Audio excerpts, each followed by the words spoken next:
ಅವತ್ತು ನನ್ನ ಮೊದಲನೇ ಸೀರಿಯಲ್ ಆಡಿಷನ್ ಕೊಟ್ಟಂತ ಜಾಗ, ನನ್ನ ಮೊದಲನೇ ಸಿನಿಮಾ ಕೊಟ್ಟಂತ ಜಾಗ ಎರಡು ಒಂದೇ ಜಾಗದಲ್ಲಿ ಕೋಇನ್ಸಿಡೆನ್ಸ್ ಅದು. ಅದ್ರ ಜೊತೆಗೆ ಇವಾಗ ನಾನು ರಂಗಿತ್ ರಂಗಲ್ ಮಾಡಿದ ಪಾತ್ರ ಪಾಂಡು ಆಗಿರ್ಬೋದು, ವಿಕ್ರಾಂತ್ ರೋಣಲ್ ಮುನ್ನ ಅಂತ ಒಂದು ಪಾತ್ರ ಮಾಡಿದ್ದೀನಿ, ಅದು ಫುಲ್ ಟೋಟಲಿ ಡಿಫ್ರೆಂಟ್ ಆಗಿದೆ. ಧಮಾಕಾಲಿ ಒಬ್ಬ ಲವರ್ ಬಾಯ್ ಆಗಿ ಮಾಡಿದ್ದೀನಿ. ಆ್ಯಂಡ್ ಇನ್ನೊಂದು ನಾನು ಕೇಳಬೇಕು, ಸಿದ್ದು ಡ್ರೆಸ್ಸಿಂಗ್ ಸೆನ್ಸ್ ಏನಿದು? ಬರ್ತಾ ಬಟನ್ ಓಪನ್ ಮಾಡ್ಕೊಂಡು ಎಕ್ಸ್ಪೋಸ್ ಮಾಡಿಕೊಂಡು ಆ್ಯಕ್ಟರ್ಗಳು ಕೂಲ್ ಅಂತ ಹೇಳ್ಬೋದು. It's like my style. Comfort ಕೊಡೋದು ಅದು ಹಾಕ್ಬೋದು. ಯಾರು ಏನೋ ಟ್ರೈ ಮಾಡೋಣ. ಲುಂಗಿನೂ ಹಾಕೊಂಡು ಆಡ್ತೀನಿ. ಗೋವಾಗ ಹೋದ್ರೆ ಲುಂಗಿ ಯಾವ್ದೋ ಲೂಸ್ ಲುಂಗಿ ಎಲ್ಲ ಯಾರು ಹಾಕೊಂತಾರೆ ಹೇಳಿದ್ದು ಬೇರೆ ಎಕ್ಸಾಂಪಲ್ ತುಂಬಾ ಜನ ಹುಡುಗರು ಗೋವಾದಲ್ಲಿ ಏನು ಹಾಕಲ್ಲ. ನಮ್ಮ ನಿಮ್ಮ ಸ್ನೇಹದ ನಂಟು ಇಲ್ಲಿ ಸಾವಿರಾರು ನೆನಪುಗಳುಂಟು, ಸಿಗಲಿ ಸಿಹಿಯಾದ ಸಂತೋಷದ ಗಂಟು, ಬರಲಿ ಸಾಧನೆಯ ಕಿರೀಟ 108. ವಾ ವಾ ವಾ, ಚಿಕ್ಕದಾಗ ಒಂದು ಬಂದಿದೆ. Super super super. ಕಷ್ಟಪಟ್ಟು ತಗೊಂಡಿರೋ ಚಿನ್ನನ ಕಡಿಮೆ ಬೆಲೆಗೆ ಮಾರೋಕ್ಕಾಗತ್ತಾ? ಒಳ್ಳೆ ಬೆಲೆ ಸಿಗೋ ಕಡೆ ಮಾರ್ಬೇಕು. ಇಷ್ಟು ಕಡಿಮೆ ಚಿನ್ನಕ್ಕೆ ಅಧಿಕ ಬೆಲೆ ಕೊಡೋದು ಅಭಯ ಗೋಲ್ಡ್ ಬಯರ್ಸ್ ಮಾತ್ರ. ಆ್ಯಂಡ್ ಒಂದು ಬ್ರೇಕ್ ತೊಗೊಳ್ತೀನಿ. ಏನಕ್ಕೆ ಅಂತ ಅಂದರೆ, ನೀವು ಡ್ಯಾನ್ಸ್ ಇಂದ ಹೇಳ್ಕೊಂಬಂದ್ರಿ, ಡ್ಯಾನ್ಸರ್ ಆದ್ರೆ ಓಕೆ, ಡ್ಯಾನ್ಸು ನೀವು ನೋಡಿದ್ರಿ, ಕಲ್ತ್ರಿ, ಓಕೆ ಮಾಡ್ತಾ ಇದ್ರಿ. ನಾಟಕ ಮಾಡಬೇಕು ಅಂತ ಹೇಗೆ ಬಂತು? ಅಂದರೆ ಆ್ಯಕ್ಟಿಂಗ್ ಬೇರೆ, ಡ್ಯಾನ್ಸ್ ಬೇರೆ ಅಲ್ವಾ? ಹೌದು. ಆ್ಯಕ್ಟರ್ ಆಗಬೇಕು. ನಾಟಕ ಅಂತಂದರೆ ಡೆಫಿನೆಟ್ಲಿ ಪಾತ್ರ ಮಾಡ್ತಾ ಇದ್ದೀರಾ, ಆ್ಯಕ್ಟರ್ ಆಗ್ತಾ ಇದ್ದೀರಾ ನೀವು. ಆ ಸ್ಟೇಜಲ್ಲಿ 100 ಜನ ಎದುರುಗಡೆ ಪರ್ಫಾರ್ಮ್ ಮಾಡಬೇಕು. ಅಲ್ಲಿ ಯಾವ ಸಿನಿಮಾ ಥರ ಕ್ಯಾಮ್ರಾ ಆಯ್ತು ಕಟ್ ಇನ್ನೊಂದು ಟೇಕ್ ಅದು ಯಾವುದೂ ಇರಲ್ಲ ನಿಮಗೆ. ಸೊ ಅದು ಹೆಂಗೆ ಅದು ಆ್ಯಕ್ಟರ್ ಆಗಬೇಕು ಅಂತ? ನಾನು ಸ್ಕೂಲ್ ಡೇಸಲ್ಲಿ ಇದ್ದಾಗ ಸಿನಿಮಾಯಿಂದನೇ ಆ್ಯಕ್ಟರ್ ಆಗಬೇಕು ಅಂತ ಅನಿಸಿದ್ದು. ಸಿನಿಮಾಗಳು ನೋಡಿದಾಗ ಅದೇನೋ ಒಂಥರ ಅದೇನೋ ಒಂಥರ ಇನ್ಸ್ಪೈರ್ ಆಗ್ತಾ ಇದ್ವಿ. ಸೊ ಪ್ರೇರೇಪಿತರಾಗ್ತಾ ಇದ್ವಿ, ಸಮಥಿಂಗ್ ಇನ್ಸ್ಪೈರ್ ಆಗ್ತಾ ಇದ್ವಿ. ಆ ಪಾತ್ರಗಳು ನೋಡಿದ ತಕ್ಷಣ ಅದೊಂಥರ ನಮ್ಮಲ್ಲಿ ಸಡನ್ ಆಗಿ ಓಕೆ DD1 4 ಗಂಟೆ ಸಿನಿಮಾ ಆಗ್ತಿದ್ರು, 6 ಸಿನಿಮಾ ಮುಗಿದ್ಮೇಲೆ ಕ್ಲೈಮ್ಯಾಕ್ಸ್ ಅಲ್ಲಿ ಹೊಡಿತಿದ್ರಲ್ಲ, ಆ ಥರ ನಾವು ಡಿಶುಮ್ ಎಗ್ರೋದು ಬೀಳೋದು ಇದು ಗೊತ್ತಿಲ್ಲದಾಗ ನಾವು ಇನ್ಸ್ಪೈರ್ ಆಗ್ತಾ ಇದ್ವಿ. ಸೊ ಸಮ್ವೇರ್ ನಾನು 10th ಸ್ಟ್ಯಾಂಡರ್ಡ್ ಬರೋ ಅಷ್ಟರಲ್ಲಿ ಗೊತ್ತಿಲ್ಲದಾಗ ನಾನು ಒಬ್ಬ ಆಕ್ಟರ್ ಆಗಬೇಕು ಅನ್ನೋ ನನ್ನಲ್ಲಿ ಬಂದ್ಬಿಟ್ಟಿತ್ತು. ಸೊ ನಾನು ಯಾವಾಗಲೂ ಮಿರರ್ ಮುಂದೆ ಆ್ಯಕ್ಟ್ ಮಾಡೋದು, ಹಾಡುಗಳು ಬರ್ತಿದ್ದೆ, ಹಾಡ್ಗೆ ಲಿಪ್ಸಿಂಗ್ ಮಾಡೋದು. ಹಾಗೆ ಒಂದ್ಸತಿ ಕುತ್ಕೊಂಡು ನಾನು ಹೆಡ್ಫೋನ್ ಹಾಕೊಂಡು ಯಾವಾಗಲೂ ಹೋಮ್ವರ್ಕ್ ಬರಬೇಕಾದ್ರೆ ಹೆಡ್ಫೋನ್ ಹಾಕ್ತಿದ್ದೆ. ನಮ್ಮನೇಲಿ ಅದಕ್ಕೆ ಅಲೌ ಮಾಡ್ತಿದ್ರು ಥ್ಯಾಂಕ್ಫುಲಿ. ಸೊ ಬರಿತಾ ಹಾಡುಗಳು ಕೇಳ್ಕೊಂಡು ಹೋಮ್ವರ್ಕ್ಸ್ ಬರೆಯೋದು, ಹೋಮ್ವರ್ಕ್ಸ್ ಹಂಗೆ ಕಂಪ್ಲೀಟ್ ಮಾಡ್ತಿದ್ವಿ. 10th ಫೇಲ್ ಆಗಿರೋದು ಇಲ್ಲ, 10th ಆಗಿರೋದು. ಸೊ ಬರಿಬೇಕಾದ್ರೆ ಅದೇನೋ ಹಾಡು ಬರ್ತಿತ್ತು, ಅವಾಗ full lost in it. I started to act, ಹಂಗೆ ಆಕ್ಟ್ ಮಾಡ್ತಿದ್ದೀನಿ. ನಮ್ಮ ಅಕ್ಕ ಅಲ್ಲಿ ಪಕ್ಕದಲ್ಲಿ ಇತ್ತು, ನಂಗೆ ಗೊತ್ತೇ ಇಲ್ಲ ಏನ್ ಮಾಡ್ತಿದ್ದೆ ನೀನು ಅಂದ್ಲು. ಏನಿಲ್ಲ ಸರಿ ಓಕೆ ಅಂತ ಎದ್ದೋಟೋದ್ರಿಂದ. ಸೊ ಹಿಂಗೆ ನಾನು ಆಕ್ಟಿಂಗ್ ಒಬ್ಬೊಬ್ಬನೇ ಏನೇನೋ ಮಾಡ್ತಿದ್ದೆ. ಸೊ ಮೇ ಬಿ ಅದು ತುಂಬಾ ಇನ್ಸ್ಪೈರ್ ಮಾಡ್ತು. ಆದ್ರೆ ನನಗೆ ನಾಟಕಕ್ಕೆ ಬರಬೇಕು, ಇಲ್ಲಿ ನಾವು ಬೇರೆ ಆಕ್ಟರ್ ಯಾರಾದ್ರೂ ಇನ್ಸ್ಪೈರ್ ಆಗಿದಾರಾ ಆಕ್ಟರ್ ಇಂದ ಅಂತನಾ? ಖಂಡಿತ ತುಂಬಾ ಇನ್ಫ್ಲೂಯೆನ್ಸ್ ಮಾಡಿದೆ ಯಾರು? ನನಗೆ ಡಾಕ್ಟರ್ ರಾಜ್ಕುಮಾರ್ ಅವರು ತುಂಬಾ ಇನ್ಫ್ಲೂಯೆನ್ಸ್ ಮಾಡಿದ್ದಾರೆ. ಅಣ್ಣವರು, ನಾನು ಅವ್ರ ಸಿನಿಮಾಗಳು ತುಂಬಾ ನೋಡಿದ್ದೀನಿ. ಅಂಡ್ ದೆನ್ ಅದೇನೋ ಗೊತ್ತಿಲ್ಲ, ಅವ್ರ ಸಿನಿಮಾಗಳು ನೋಡ್ಬೇಕಂದ್ರೆ ಏನೋ ಒಂಥರ ಖುಷಿ. ಆಮೇಲೆ DD1 ಸಾಕಷ್ಟು ಅಣ್ಣವ್ರ ಸಿನಿಮಾಗಳೇ ಜಾಸ್ತಿ ಆಗ್ತಿದ್ರು. ಆಮೇಲೆ ನಮ್ಮ ತಾಯಿಯವರ ತಾಯಿ ಹೆಸರು ಕಸ್ತೂರಿ, ಅವ್ರು ಅಣ್ಣವ್ರ ಅಭಿಮಾನಿ. ಸೊ ಅವ್ರ ಜೊತೆ ಕುತ್ಕೊಂಡು ಸಮ್ಮರ್ ಹಾಲಿಡೇಸಲ್ಲಿ ಅವ್ರು ನಾವಿಬ್ರು ಮಾರ್ಕ್ ಮಾಡ್ತಾ ಇದ್ವಿ, ಎಷ್ಟು ಗಂಟೆಗೆ ಏನು ಸಿನಿಮಾಗಳಿದೆ, ಥಿಯೇಟ್ರಲ್ಲಿ ಯಾವ ಸಿನಿಮಾ ಇದೆ ಅಂತ ನೋಡ್ತೀವಲ್ಲ, ಹಾಗೆ ಟಿವಿಯಲ್ಲಿ ಎಷ್ಟು ಗಂಟೆಗೆ ಏನು ಸಿನಿಮಾ ಬರ್ತಾ ಇದೆ. ಅಣ್ಣವ್ರ ಸಿನಿಮಾ ಇದ್ರಂತೂ ಫಿಕ್ಸ್ ನಾನು ಬಂದು ಮಜ್ಜಿ ಕುತ್ಕೊಂಡು ಸಿನಿಮಾ ನೋಡ್ತಿದ್ದೆ. ಓಕೆ. ಸೊ ಹಿಂಗೆ ಸಿನಿಮಾಗಳಿಂದ ಅಣ್ಣವ್ರ ಸಿನಿಮಾಗಳು ನೋಡಿ, ಅವಾಗ ಈ ಬಂಗಾರದ ಮನುಷ್ಯ, ಒಡ ಹುಟ್ಟಿದವ್ರು ನೋಡಿ, ಬಂಗಾರದ ಮನುಷ್ಯ ನೋಡ್ಬಿಟ್ಟು ಎಷ್ಟೋ ಜನ ಸಿಟಿಯಿಂದ ಹಳ್ಳಿಗೆ ಹೋಗಿ ರೈತರಾಗ್ತಾರಂತೆ. ಒಡ ಹುಟ್ಟಿದವರು ನೋಡಿ ಬೇರೆ ಆಗಿರೋ ಅಣ್ಣ ತಮ್ಮಂದ್ರು ಆಗ್ತಾರಂತೆ. ಅದೇ ರೀತಿ ಕರ್ನಾಟಕದಲ್ಲಿ ಅದೆಷ್ಟೋ ಜನ ಅಣ್ಣವ್ರ ಸಿನಿಮಾಗಳು ನೋಡಿ ಎಷ್ಟೋ ಜನ ಆ್ಯಕ್ಟರ್ಗಳಾಗಬೇಕು ಅಂತ ಡೆಫಿನೆಟ್ಲಿ. ನಮ್ಮ ಇಂಡಸ್ಟ್ರಿಯಲ್ಲಿ ಎಷ್ಟೋ ಜನ ಹೀರೋ ಆ್ಯಕ್ಟರ್ಗಳು ಕೂಡ ಅಣ್ಣವ್ರನ್ನ ನೋಡಿ ಅವರಿಂದ ಇನ್ಸ್ಪೈರ್ ಆಗೇ ಬಂದವರು. ಹೌದು. Yes, continue. ಖಂಡಿತ. ಅಲ್ಲಿಂದ ಆಯ್ತು 10th ನಾಟಕಗಳು ಅಂದ್ರೆ ನಾಟಕ ಮಾಡಿದ್ರೆ ನಮಗೆ ಬೇಸಿಕ್ ಸ್ಟ್ರಾಂಗ್ ಆಗುತ್ತೆ ಅನ್ನೋ ಐಡಿಯಾ ನಂಗೆ ಖಂಡಿತವಾಗ್ಲೂ ಇರಲಿಲ್ಲ ನನಗೆ. ಬಟ್ ಆದರೆ ಯಾವಾಗ ನನ್ನ ಒಂದು ರಂಗಭೂಮಿ ಒಂದು ಜರ್ನಿ ಶುರು ಆಯಿತು, ಅವಾಗ ಗೊತ್ತಾಗ್ತಾ ಹೋಯಿತು, ಓಕೆ ವಾಯ್ಸ್ ಎಕ್ಸಸೈಸ್ ಇರುತ್ತೆ, ಬಾಡಿ ಲ್ಯಾಂಗ್ವೇಜ್ ಇರುತ್ತೆ, ಕಾನ್ಫಿಡೆನ್ಸ್ ಇರುತ್ತೆ. ಪ್ರತಿಯೊಂದು ನಾಟಕಕ್ಕೂ ನಮ್ಮ ತಯಾರಿಗಳಿರುತ್ತೆ, ರೀಡಿಂಗ್ ಪ್ರೋಸೆಸ್ ಇರುತ್ತೆ, ಆಮೇಲೆ ಪಾತ್ರದ ಪರಿಚಯಗಳು ಮಾಡ್ತಾರೆ, ಅದ್ರ ಮೇಲೆ ವರ್ಕ್ ಮಾಡ್ತಾರೆ. 3-4 ತಿಂಗಳು ಒಂದು ಪ್ರೊಡಕ್ಷನ್ ಅಂತ ಮಾಡ್ತಾರೆ ಅಂತ ಹಂಗೆಲ್ಲ ಗೊತ್ತೇ ಇರಲಿಲ್ಲ. ಸೊ ಯಾವಾಗ ನಾಟಕಕ್ಕೆ ಬಂದಾದ್ಮೇಲೆ ಅದನ್ನ ಒಂಥರ ಸ್ಟ್ರಾಂಗ್ ಆಗ್ತಾ ಹೋಯ್ತು. ಅದು ಏನು ಹೆಲ್ಪ್ ಆಗ್ತಿದೆ ಅಂದ್ರೆ, ನಮಗೆ ಪ್ರತಿಯೊಂದು ಸಿನಿಮಾದಲ್ಲಿ ಒಂದು ಪಾತ್ರ ಬಂದಾಗ ಆ ಪ್ರಿಪ್ರೇಷನ್ಸ್ ನಾವು ಮಾಡಬೇಕು, ಅದು ನಮಗೆ ನಾಟಕ ತಿಳಿಸ್ಕೊಡ್ತು. ಆದ್ರೆ ನಾಟಕಕ್ಕೆ ಹೋದ್ರೆ ಇವೆಲ್ಲ ಆಗುತ್ತೆ ಅಂತ ನಿಜ ಗೊತ್ತಿರಲಿಲ್ಲ. After thank my friends and my sister for that. And ನಾಟಕದಿಂದ ಸಿನಿಮಾಕ್ಕೆ ಹೇಗೆ ಬಂದ್ರಿ? ಸಿನಿಮಾ ಅಥವಾ ಸೀರಿಯಲ್ ಕಿರುತೆರೆ ಹಾಗೆ ಅದೇ ಕ್ಯಾಮ್ರಾ ಎದುರುಗಡೆ ಹೇಗೆ ಬಂದ್ರಿ? ಉಷಾಮ ಹೇಳಿದ್ರು ಹಿಂಗೆ ಆಕ್ಟರ್ ಆಗು ಅಂತ. ಸೊ ಆಡಿಷನ್ಸ್ಗಳಲ್ಲಿ ಓಡಾಡ್ತಾ ಇದ್ದೆ. ಕೆಲವು ಆಡಿಷನ್ಸ್ ನಮ್ಗೆ ಕಾನ್ಫಿಡೆನ್ಸ್ ಕೊಡ್ತಾ ಇತ್ತು, ಕೆಲವು ಡಿಸಪಾಯಿಂಟ್ ಮಾಡ್ತಿದ್ದೆ ಬಿಕಾಸ್ ಕಾಲ್ಸ್ ಎಲ್ಲ ಬರ್ತಿರಲಿಲ್ಲ. ಬಟ್ ನೀವು ಲಿಟ್ರಲಿ ಫಿಕ್ಸ್ ಆಗಿದ್ರಿ ನಾಟಕ ಮಾಡ್ತಾ ಇರ್ಬೇಕು, ನಾನು ಸೀರಿಯಲ್ಗಳಲ್ಲಿ ಸಿನಿಮಾಗಳಲ್ಲಿ ಆಕ್ಟ್ ಮಾಡೋ ಈ ಆಡಿಷನ್ ಓಕೆ ಇದೊಂದು ವೇ ಥ್ರೂ ಇದೆ ಟು ಇಂಡಸ್ಟ್ರಿ ಅಂತ ನನಗೆ ಅವಾಗ ಗೊತ್ತಾಯ್ತು. ಅವಾಗ ಐ ಥಿಂಕ್ ಈ ಸೋಷಿಯಲ್ ಮೀಡಿಯಾ ಸ್ಟ್ರಾಂಗ್ ಇರಲಿಲ್ಲ, ಸೊ ಯಾರ್ದಾರ ಮುಖಾಂತರ ಮಾತ್ರ ಗೊತ್ತಾಗ್ತಿತ್ತು.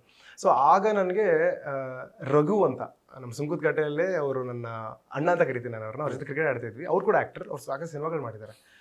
ಅವರು ನನಗೆ ಒಂದು ಲೂಸಿ ಆಡಿಷನ್ ಸಿಕ್ಬಿಟ್ಟು ನೀನೇನ ಮಾಡ್ತಿದ್ದೆ ಇಲ್ಲಿ ಅಂದರು.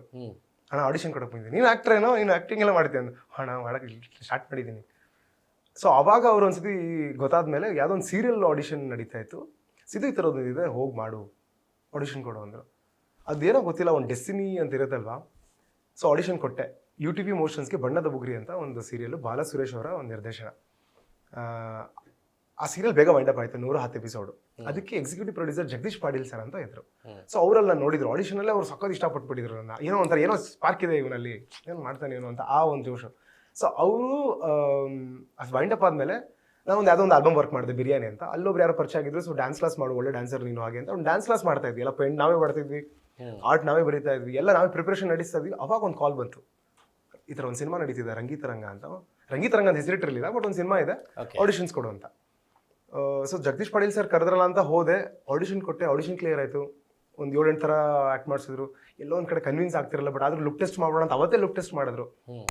ಅವತ್ತು ನನ್ನ ಮೊದಲನೇ ಸೀರಿಯಲ್ ಆಡಿಷನ್ ಕೊಟ್ಟಂಥ ಜಾಗ, ನನ್ನ ಮೊದಲನೇ ಸಿನಿಮಾ ಕೊಟ್ಟಂಥ ಜಾಗ ಎರಡೂ ಒಂದೇ ಜಾಗದಲ್ಲಿ.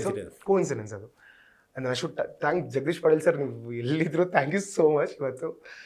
ಸೊ ಅವರಿಂದ ಒಂದು ಸಿನಿಮಾ ಜರ್ನಿ ಶುರು ಆಯಿತು ನನಗೆ. ಅಂದರೆ ರಂಗೀತರಂಗ ಅವಾಗ ಕ್ಯಾಸ್ಟಿಂಗ್ ನಡೀತಾ ಇತ್ತು. ಕ್ಯಾಸ್ಟಿಂಗ್ ಹೆಲ್ಪ್ ಮಾಡೋಕ್ಕೆ ಸ್ಟಾರ್ಟ್ ಮಾಡಿದೆ. ನನ್ನ ರೋಲ್ ಫಿಕ್ಸ್ ಆದಮೇಲೆ ಅನೂಪ್ ಸರ್ಗೆ ಕ್ಯಾಸ್ಟಿಂಗ್ ಹೆಲ್ಪ್ ಬೇಕಾಗಿತ್ತು. ಕ್ಯಾಸ್ಟಿಂಗ್ ಮಾಡೋಕ್ಕೆ ಶುರು ಮಾಡಿದೆ. ರಂಗೀತರಂಗಲ್ಲಿ ಆ್ಯಕ್ಟ್ ಮಾಡಿದ್ದೀರಾ ನೀವು? ಹೌದು. ರಂಗೀತರಂಗದಲ್ಲಿ ಪಾಂಡು ಅನ್ನೋ ಪಾತ್ರ. ನನ್ನ ಹೆಸರು ಪಾಂಡು ಅಲ್ಲ, ಗಾಬರಿ ಅಂತ ಹೇಳ್ಬೇಕಾಗಿತ್ತು ಅಂತಾರಲ್ಲ. ಓ ಮೈ ಗಾಡ್. ಎಸ್, ಹಿರಿಯ ಕಲಾವಿದರು. ಖಂಡಿತ ಇಲ್ಲ, ಇಟ್ಸ್ ಆಲ್ ಲೈಕ್ ಟೈಮ್ ಅಷ್ಟೇ. ಸೊ 2014 ರಿಲೀಸ್ ಆಗಿದೆ ಸಿನಿಮಾ. 2015 ಬಟ್ ಸ್ಟಾರ್ಟ್ ಆಗಿದ್ದು 14. ಸೊ ಕ್ಯಾಸ್ಟಿಂಗ್ ಹೆಲ್ಪ್ ಮಾಡ್ತಾ ಇದ್ದೆ. ಆ್ಯಂಡ್ ಇವನ್ ಅವ್ರಿಗೆ ನನ್ನ ಪದ್ಯಗಳನ್ನ ಬರೀತೀನಿ. ಸೊ ಫ್ರೀದಾಗೆಲ್ಲ ಪೋಯಮ್ಸ್ಗಳು ಬರೀ ಅಭ್ಯಾಸ. ಈಗ ಫ್ರೀ ಇದಿರಲ್ಲ, ಒಂದು ಪದ್ಯ ಬರ್ತಾ ಹೇಳಿ ನನಗೆ. ಯಾರ ಬಗ್ಗೆ ಹೇಳ್ತೀನಿ? ಬರ್ದಿರೋದು ಹೇಳ್ಬೋದಾ? ಬರ್ದಿರೋದು ಹೇಳಿ. ಓಕೆ. ಬರಿಬೇಕು ಅಂದ್ರೆ ಇನ್ಸ್ಪಿರೇಷನ್ ಬೇಕು ಅನ್ಸುತ್ತಲ್ವಾ? ಇನ್ಸ್ಪಿರೇಷನ್ ಅಂದ್ರೆ ಯಾವ ಟಾಪಿಕ್ ಅಂತ ಬೇಕಾಗುತ್ತೆ, ಯಾವ ಸ್ಥಳದಲ್ಲಿ ಇರ್ತೀನಿ, ಯಾರ ಬಗ್ಗೆ ಅನ್ನೋದು ಅದು. ಬಟ್ ಆದ್ರೆ ನಾನು ಸಂದೀಪ್ ಬ್ರೋ ಇಲ್ಲೇ ಇರೋದ್ರಿಂದ ನಮ್ಮಲ್ಲಿ ಒಂದು ಒಳ್ಳೆ ಫ್ರೆಂಡ್ಶಿಪ್ ಇದೆ. ಅದೇ ಗೊತ್ತಿಲ್ದಂಗೆ ಒಂದು ಫ್ರೆಂಡ್ಶಿಪ್ ಇದೆ. ಕಡಿಮೆ ನಾವು ಭೇಟಿ ಆಗಿರ್ಬೋದು, ಆದ್ರೂ ಒಂದು ಒಳ್ಳೆ ಫ್ರೆಂಡ್ಶಿಪ್ ಇದೆ. ಸೊ ಒಂದು ಸ್ನೇಹದ ಬಗ್ಗೆ ಒಂದು ಚಿಕ್ಕದು ರೀಸೆಂಟ್ಲಿ ಬರ್ತಿದೆ, ಅದನ್ನ ಹೇಳಕ್ ಇಷ್ಟಪಡ್ತೀನಿ. ನಮ್ಮ ನಿಮ್ಮ ಸ್ನೇಹದ ನಂಟು, ಇಲ್ಲಿ ಸಾವಿರಾರು ನೆನಪುಗಳು ಉಂಟು. ಆದ್ರೆ ನಮ್ಮಲ್ಲಿ ಒಂದು 2 ನೆನಪುಗಳು ಇರ್ಬೋದು. ಆದ್ರೆ ಓಕೆ, ನಮ್ಮ ನಿಮ್ಮ ಸ್ನೇಹದ ನಂಟು, ಇಲ್ಲಿ ಸಾವಿರಾರು ನೆನಪುಗಳುಂಟು. ಸಿಗಲಿ ಸಿಹಿಯಾದ ಸಂತೋಷದ ಗಂಟು, ಬರಲಿ ಸಾಧನೆಯ ಕಿರೀಟ 108. ವಾ ವಾ ವಾ, ಚಿಕ್ಕದಾಗ ಒಂದು ಬರ್ತಿದೆ. Super super super. ಸೊ ಹಿಂಗೆ ಬರೆಯೋ ಅಭ್ಯಾಸ ಆಯ್ತಾ. ಸೊ ಕ್ಯಾಸ್ಟಿಂಗ್ ಅಲ್ಲಿ ಹೆಲ್ಪ್ ಮಾಡ್ಬೇಕಾದ್ರೆ ಇವಾಗ ನಿಮ್ಮ ಆಡಿಷನ್ಸ್ ಇರೋದು, ಸೊ ಇದು ಪಕ್ಕದಲ್ಲಿ ಇನ್ನೊಂದು ಆಕ್ಟ್ ಮಾಡ್ತೀರಿ, ಇನ್ನೊಂದು ರೋಲ್, ಅವ್ರಿಗೆ ಡೈಲಾಗ್ಸ್ ಕೊಡ್ಬೋದು ನೀನು ಅಂತ ಆಕ್ಟ್ ಮಾಡ್ತಿದ್ರು. ನನಗೆ ಆಕ್ಟ್ ಅಂದ್ರೆ ಆಕ್ಟ್ ಅಷ್ಟೇ. ಅವ್ರ ಆಡಿಷನ್ ನನ್ನ ಆಡಿಷನ್ ಇಲ್ಲ, ನನ್ಗೆ ಹೆಂಗ್ ಬೇಕು ಹಂಗೆ ಆಕ್ಟ್ ಮಾಡ್ತೀವಿ. ಡಾಮಿನೆನ್ಸ್ ಅಂತಲ್ಲ, it's my act, I should do good ಅನ್ನೋ ನನ್ನ ಮೈಂಡ್ ಸೆಟ್ ಇಲ್ಲ. ಅವ್ರಿಗೆ ಅದೆಲ್ಲ ಇಂಪ್ರೆಸ್ ಆಗ್ತಿದೆ, ನಂಗೆ ಗೊತ್ತಾಗ್ತಿರಲಿಲ್ಲ ಅದು. ಅಂದ್ರೆ ನಾನು ಬರೆಯೋ ಪದ್ಯ ಒಂದ್ಸತಿ ಸುಧಾಕರ್ ಭಂಡಾರಿ ಸರ್ ಸಿಕ್ಬಿಟ್ಟು ಅವ್ರು ಓದಿದ್ರು. ಆಮೇಲೆ ಸರ್ ಒಳ್ಳೆ ಹುಡುಗ, ಚೆನ್ನಾಗಿ ಕೆಲಸ ಮಾಡ್ಬೋದು, ನನ್ನ ಜೊತೆ ಡಿರೆಕ್ಷನ್ ವರ್ಕ್ ಮಾಡ್ತಿದ್ರು. ಸೊ ನಂಗೆ ಏನೂ ಗೊತ್ತಿಲ್ಲ ಅಂದೆ, ನಾನು ಹೇಳ್ಕೊಡ್ತೀನಿ, ಜೊತೆಗಿರ್ತೀನಿ, ಮಾಡ್ತೀನಿ ಸರ್, ಖಂಡಿತ ಮಾಡ್ತೀನಿ. ಅಲ್ಲಿ ಡಿರೆಕ್ಷನ್ ಡಿಪಾರ್ಟ್ಮೆಂಟಲ್ಲಿ ವರ್ಕ್ ಮಾಡಿದೆ ರಂಗೀತರಂಗ. ಸೊ ಎಷ್ಟೋ ಸಿನಿಮಾಗಳು ಮಾಡ್ಬೋದು, ಬಟ್ ರಂಗೀತರಂಗ ಅಲ್ಲಿ ಕಳೆದಂಥ ಪ್ರತಿಯೊಂದು ಕ್ಷಣ ನನಗೆ ಇವಾಗಲೂ ಮೆಲ್ಕು ಹಾಕ್ಬೋದು, ಅಷ್ಟು ಡೀಪ್ಲಿ ಕನೆಕ್ಟೆಡ್ ಆಗಿದೆ ನನಗೆ ರಂಗೀತರಂಗ. ಸೊ ಆ ರಂಗೀತರಂಗಲ್ಲಿ ಕಲ್ತಂಥ ಬೇಸಿಕ್ಸ್ ಆಗಿರ್ಬೋದು, ಆ ಮಾಡಿದಂಥ ಪಾತ್ರ ಆಗಿರ್ಬೋದು, ಸಮ್ವೇರ್ ಅದೇ ನನಗೆ ಇಷ್ಟು ಡ್ರೈವ್ ಮಾಡೋಕ್ಕೆ ಸಾಧ್ಯ ಆಯಿತು. I think that is my driving force. Okay. And ಕಿರುತೆರೆಯಲ್ಲಿ ನಿಮ್ಮನ್ನ ಸಾಕಷ್ಟು ಜನ ಪಾರು ಸೀರಿಯಲಲ್ಲಿ ನೋಡಿ ಮೆಚ್ಕೊತಾರೆ. ಬಟ್ ಹೋಪ್ಫುಲಿ ಪಾರು ಅದು ನಿಮ್ಮ ಫಸ್ಟ್ ಸೀರಿಯಲ್ ಅಲ್ಲ ಅನ್ಕೊಂತೀನಿ, ಬಟ್ ಸಾಕಷ್ಟು ಜನ ಅದೇ ನಿಮ್ಮ ಫಸ್ಟ್ ಸೀರಿಯಲ್ ಅನ್ಕೊಂಡಿದ್ದಾರೆ. ಹೌದು. ಯಾವ್ದು ನಿಮ್ಮ ಫಸ್ಟ್ ಸೀರಿಯಲ್? ನನ್ನ ಮೊದಲನೇ ಸೀರಿಯಲ್ ಬಣ್ಣದ ಬುಗುರಿ. ಇವಾಗ ಜಸ್ಟ್ ಅದ್ರ ಬಗ್ಗೆ ಮಾತಾಡ್ತಾ ಇದೆ. 2012 ಡಿಸೆಂಬರ್ ಆಲ್ಮೋಸ್ಟ್ ಆ ಟೈಮಲ್ಲಿ ಶುರುವಾದಂಥ ಧಾರಾವಾಹಿ ಅದು. ಓಕೆ. ಅದು ಮೊದಲನೇ ಸೀರಿಯಲ್. ಅದ್ರ ಜೊತೆಗೆ ಒಂದು ಪಾರು ಸೇರಿದ್ರೆ ಒಂದು 6 ಮೆಗಾ ಸೀರಿಯಲ್ಸ್ ಮಾಡಿದ್ದೀನಿ. 2012 ಅಂತ ಅಂದರೆ ಈಗ 2024 ಕೂತಿದ್ದೀವಿ. ಸುಮಾರು 12 ವರ್ಷದ ಕಲಾವಿದರಾಗಿ ಸಿನಿಮಾ ಜರ್ನಿ ಇದೆ. 11 ಇಯರ್ಸ್ ಜರ್ನಿ ಇದೆ ನಿಮ್ಮದು. ಐ ನೆವರ್ ಥಾಟ್ ನಾನು ಮೊದಲನೇ ವರ್ಷದಲ್ಲಿ ಲಾಂಗ್ ಇಯರ್ 11 ಇಯರ್ಸ್. ತುಂಬ ಸೈಕಲ್ ಹೊಡೆದಿದ್ದೀರಾ. ಐ ಥಿಂಕ್ ಎವ್ರಿ ಸಿನಿಮಾ ಆದ್ಮೇಲೆ ಹೀರೋ ಆಗಿರ್ಬೋದು, ಬಟ್ ಅಗೇನ್ ಸಿನಿಮಾ ಕಂಪ್ಲೀಟ್ ಆದ್ಮೇಲೆ ನಾವು ಝೀರೋನೇ. We have to work again come back okay again come back, ಅದೊಂಥರ ಸೈಕಲ್ ಇದ್ದಂಗೆ. So I believe that. But ನಿಮಗೆ ಯಾವ ಥರ ಪಾತ್ರಗಳನ್ನ ನೀವು ಮಾಡೋಕ್ಕೆ ಇಷ್ಟಪಡ್ತಾ ಇರೋದು? ಯಾಕೆ ನೀವು ಈ ಕಡೆ ಡೈರೆಕ್ಷನ್ ಡಿಪಾರ್ಟ್ಮೆಂಟು ನೋಡಿದ್ದೀರಾ, ಡ್ಯಾನ್ಸ್ ಮಾಡಿದ್ದೀರಾ. ಆ್ಯಸ್ ನಾನು ನೋಡಿರೋ ಥರ ಅತ್ಯದ್ಭುತ ಡ್ಯಾನ್ಸು, ತುಂಬ ಚೆನ್ನಾಗಿ ಮಾಡ್ತೀರಾ ಡ್ಯಾನ್ಸು, ಫ್ಯಾನ್ ಡ್ಯಾನ್ಸ್ಗೆ. ಆ್ಯಂಡ್ ನಿಮಗೆ ಯಾವ ರೀತಿಯ ಪಾತ್ರ ಮಾಡಬೇಕು ಅಂತ ನಿಮಗೆ ಆಸೆ? ಎಲ್ರಿಗೂ ಒಂದು ಇರುತ್ತೆ. ಈಗ ನನ್ನ ಒಂದು ಕೆಪಾಸಿಟಿ ಆ್ಯಂಡ್ ನಾನು ಯಾವ ರೀತಿ ಕನೆಕ್ಟ್ ಆಗ್ತೀನಿ ಯಾವ ಕ್ಯಾರೆಕ್ಟರ್ಗೆ. ಐ ಥಿಂಕ್ ಥಿಯೇಟರ್ ಬ್ಯಾಕ್ಗ್ರೌಂಡಿಂದ ಬಂದಂಥ ಪ್ರತಿಯೊಬ್ಬ ನಟಿಗೂ ಇದು ಅನಿಸುತ್ತೆ, ಎಲ್ಲ ಥರದ ಪಾತ್ರ ಮಾಡಬೇಕು. ಯಾವ ಥರ ಪಾತ್ರ ಕೊಟ್ಟರೆ ನಾವು ಮಾಡೋಕ್ಕೆ ಸಿದ್ಧರಾಗಿರ್ಬೇಕು ಅನ್ನೋ ಒಂದು ಮೈಂಡ್ ಸೆಟ್ ಇದೆಲ್ಲ, ಅದು ನನಗಿದೆ. ನಾನು ಬಿಲೀವ್ ಮಾಡೋದು ಆ್ಯಕ್ಟಿಂಗ್ ಜೊತೆಗೆ ಮೇಕಪ್, ಅದರದ್ದು ಒಂದು ಕಾಸ್ಟ್ಯೂಮ್ಸ್, ನಾವು ಮಾಡೋಂಥ ಜಾಗ, ಆ ಕತೆ ಎಲ್ಲನೂ ಮ್ಯಾಟ್ರ್ ಆಗುತ್ತೆ. ಆ ಬರವಣಿಗೆ ಎಲ್ಲನೂ ಮ್ಯಾಟ್ರ್ ಆಗುತ್ತೆ. ಸೊ ಒಂದು ಪಾತ್ರಕ್ಕೆ ಇಷ್ಟೆಲ್ಲ ಸಪೋರ್ಟ್ ಸಿಕ್ಕಾಗ ಐ ಥಿಂಕ್ ನಾವು ಆ ಪಾತ್ರವಾಗಿ ಜೀವಿಸ್ಬೋದು ಅಂತ ನಾನು ಅನ್ಕೊಳ್ತೀನಿ.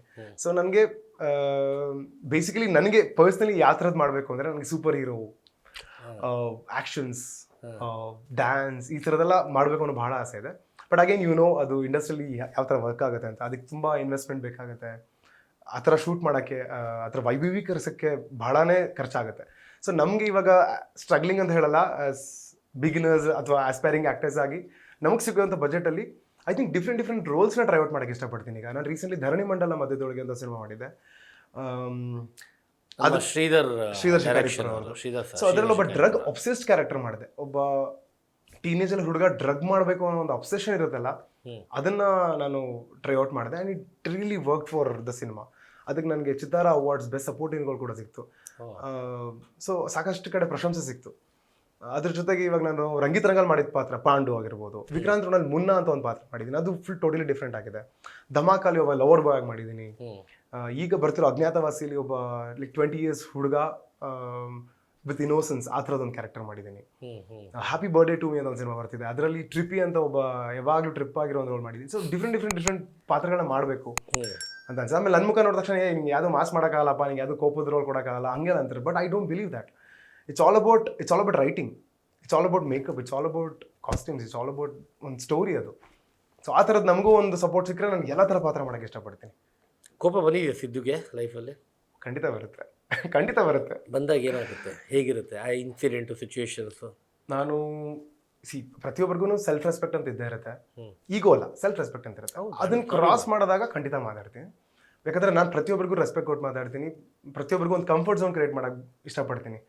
ನಾನು ಅವ್ರನ್ನ ಜಾಸ್ತಿ ಇಂಟರ್ಫಿಯರ್ ಮಾಡಲ್ಲ, ಬಟ್ ಡೆಫಿನೆಟ್ಲಿ ಒಂದು ಕಂಫರ್ಟ್ ಝೋನಲ್ಲಿ ಮಾತಾಡೋಕ್ಕೆ ಇಷ್ಟಪಡ್ತೀನಿ. ಆ್ಯಂಡ್ ಆ ಬಾಂಧವ್ಯ ಉಳಿಸ್ಕೊಳ್ಳೋಕೆ ನಾನು ಪ್ರಯತ್ನ ಪಡ್ತೀನಿ. ಬಟ್ ಆ ಕಡೆಯಿಂದ ಏನಾದರೂ ಸ್ವಲ್ಪ ರಾಂಗ್ ಆಗಿ ಬಂತು ಅಂದರೆ ನಾನು ರಾಂಗ್ ಆಗಿ ಸೈಡ್ಗೆ ಹೋಗ್ತಾ ಇರ್ತೀನಿ. ಇವೆಲ್ಲ ಆಗಿದೆ ಬಟ್ ಆಮೇಲೆ ರಿಯಲೈಸ್ ಆಗುತ್ತೆ ವಿ ಶುಡಂಟ್ ಡೂ ಇಟ್ ಅಂತ, ಫಿಸಿಕಲ್ ಆಗಬಾರ್ದು ಅಂತ. ಅದೇ ಸ್ವಲ್ಪ ಬುದ್ಧಿ ಬಂದ ಹೀಟ್ ಆಫ್ ದ ಮೂಮೆಂಟ್, ಬುದ್ಧಿ ಬರೋಕ್ಕಿಂತ ಮುಂಚೆ ಆಗಿದೆ. ಆ್ಯಂಡ್ ಇನ್ನೊಂದು ನಾನು ಕೇಳಬೇಕು, ಸಿದ್ದು ಡ್ರೆಸ್ಸಿಂಗ್ ಸೆನ್ಸ್ ಏನಿದು? ಬರ್ತಾ ಬಟನ್ ಓಪನ್ ಮಾಡ್ಕೊಂಡು ಎಕ್ಸ್ಪೋಸ್ ಮಾಡ್ಕೊಂಡು ಆಕ್ಟರ್ಗಳು ಕೂಲ್ ಅಂತ ಹೇಳ್ಬೋದು. It's like my style, cool ಹಿಂಗೆ ಮಾಡ್ಕೊಂಡು ಹೋಗಿ ಎಲ್ಲ ಹೆಣ್ಮಕ್ಳುಗಳು ಫಿದಾ ಆಗಿ ಫ್ಯಾನ್ಸ್ ಆಗಿರೋದು ಅಂತಲ್ಲ. ಯಾವಾಗಿಂದ ಈ ಸ್ಟೈಲ್ ಸ್ಟಾರ್ಟ್ ಆಯ್ತು, yo styles? I think being a dancer, ನಾವು ಬೇಸಿಕಲಿ ಡ್ಯಾನ್ಸಸ್ ವೈಬ್ರೆಂಟ್ ಆಗಿರ್ತೀವಿ. ಅಂದರೆ ತುಂಬಾ ಟೈಟ್ ಬನಿಯನ್ನು, ತುಂಬಾ loose shirt, loose pant, goggles ಹಿಂದ್ಗಡೆ ಹಾಕೊಂಡು ಒಂದು ಶೈನ್ ಹಾಕೊಂಡು, ಕೂಲ್ ಡ್ಯೂಡ್.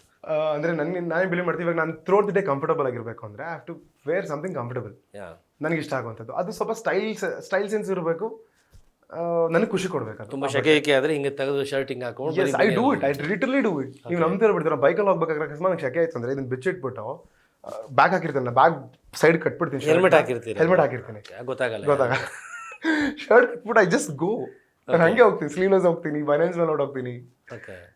ಸೊ ನನಗೆ I believe dressing is something comfort zone. ಅದು ನಮಗೆ ಏನು ಕಂಫರ್ಟ್ ಕೊಡೋದು ಅದು ಹಾಕ್ಬೋದು. ಯಾರು ಏನೋ ಟ್ರೈ ಮಾಡಿ, ನಾನು ಲುಂಗಿನೂ ಹಾಕೊಂಡು ಆಡ್ತೀನಿ. ಗೋವಾಗ ಹೋದ್ರೆ ಲುಂಗಿ ಯಾವ್ದೋ ಲೂಸ್, ಲುಂಗಿ ಎಲ್ಲ ಯಾರು ಹಾಕೊಂತಾರೆ ಹೇಳಿದ್ದು ಎಕ್ಸಾಂಪಲ್ ತುಂಬಾ ಜನ ಹುಡುಗರು ಗೋವಾದಲ್ಲಿ ಏನು ಹಾಕಲ್ಲ. ಹೌದು, ಬಟ್ ದಟ್ಸ್ ವಾಟ್ ಕಂಫರ್ಟ್ ಅನ್ನೋದೇ ಒಂದು ಡ್ರೆಸ್ಸಿಂಗ್. ಅಂಡ್ ಕಮ್ ಟು ನಿಮ್ಮ ಸಂಸಾರಸ್ತ್ರ ಆಗಿದ್ದೀರಾ ಇವಾಗ. ರೀಸೆಂಟ್ ಆಗಿ 1 year ಆಯಿತು anniversary. Congratulations, thank you for the cute couples. Priya, ನನ್ನ ಕಡೆಯಿಂದ ಪ್ರಿಯಾ ಅವ್ರಿಗೂ ಹೇಳಿ. ಖಂಡಿತ ಹೇಳ್ತಾರೆ. ಅಂಡ್ ಪ್ರಿಯಾ ಹೇಗೆ ಹೇಳ್ತಾರೆ ನಿಮ್ಮ ಡ್ರೆಸ್ಸಿಂಗ್ ಸೆನ್ಸ್ ಎಲ್ಲ ನೋಡಿದಾಗ? She likes it. And to be honest, ಬಿದ್ದಿರೋದೇ ಇದನ್ನ ನೋಡಿದ? ಇಲ್ಲ, ಇದನ್ನ ಅವಳೇ ಕೊಡ್ಸಿರೋದು.